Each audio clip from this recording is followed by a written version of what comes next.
Yes, today we learn about the previous class called is about data replication. I think this was the previous class diagram where I told you don't expect that I am sending in a decrypted data also. A customer is asking me for the fourth block data and I am sending him also three, and it can be hacked and it can be so easily leaked. It will not happen. You can see in this slide. Suppose if there is any file size is about an 80 MB and how the HDFS will access, how the data can be created. One is with a 64 MB, another one is in a 16 MB.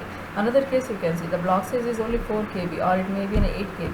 However, if a 20 KB file is written to HDFS, so 8 plus 4 is only 12 KB, but if it is a 20 KB, okay, it is about a 20 KB file is written to the HDFS. It will create a block that is approximately up to 20 KB. Clear? But the data is only 12 KB, but the data capacity storage is upon 20 KB. Understood? Don't imagine that it is a 1 GB of data and it will store. No, it will be it approximately it may varies from case to case.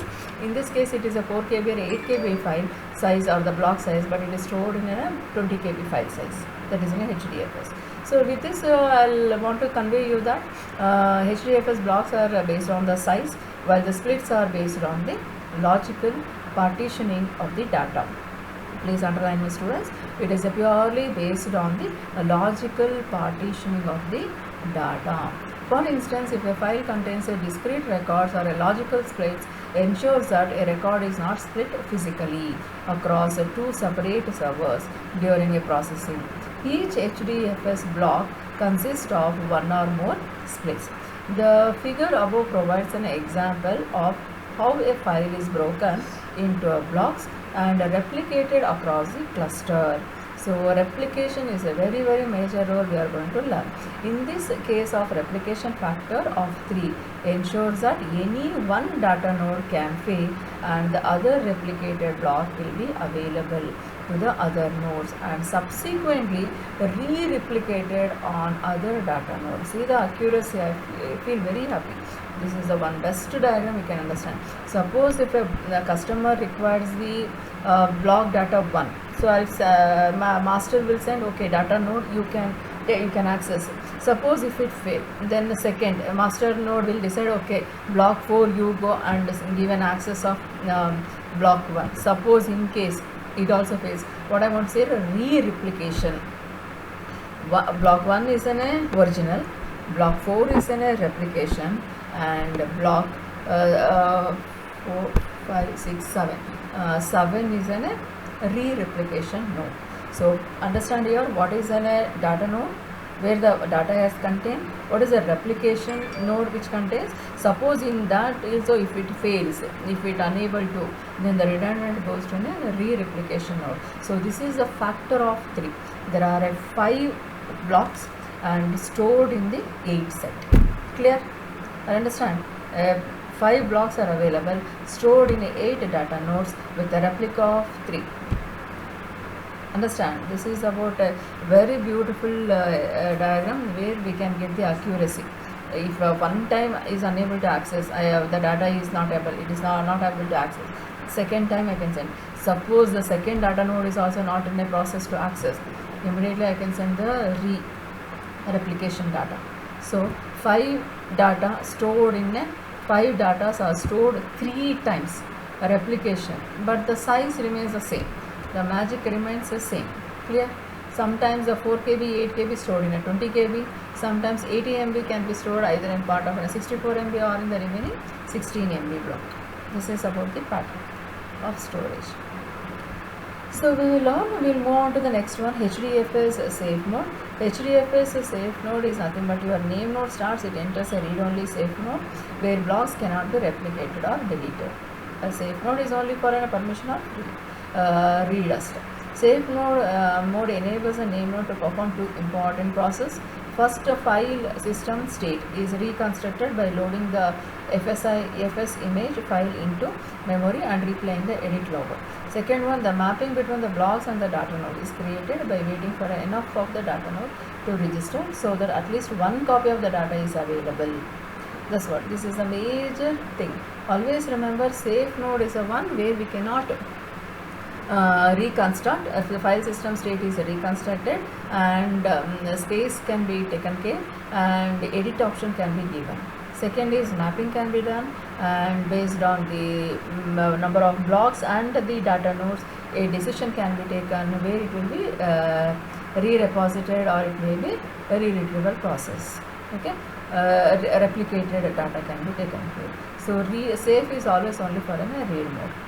HDFS may also enter a safe mode for maintenance using the HDFS administrative mode. I think whatever I am giving here, it is in a commands. Whenever we start executing in a Hadoop, you will come to know why the safe mode, why it has been only for read permission, why it is for only for maintenance purpose, all those things. Now command over when there is a file system issue that must be addressed by an administrator. Now we'll move on to the next topic, rack awareness. Rack awareness is a deal within a data locality. One of the main design goals of Hadoop MapReduce is to move the computation to the data, assuming that the center networks do not offer full bisection bandwidth. That is, data resides on the local machine is the best one. Data resides in the same rack, it's okay, better, not at best, okay, better.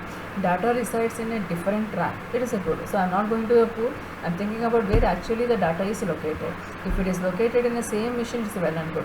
If it is located in a same rack, means a replica of that. It is not, it is the same data which is not able to access in the local machine, it is available in a rack. That means do a replica of the data, then it is called better. Suppose it is there in a rack but it is not able to access, then I'll move on to the re-replica node. Re-replica node is in a different rack, then automatically it is a okay, good. So always the customer expect the best but not the better and good.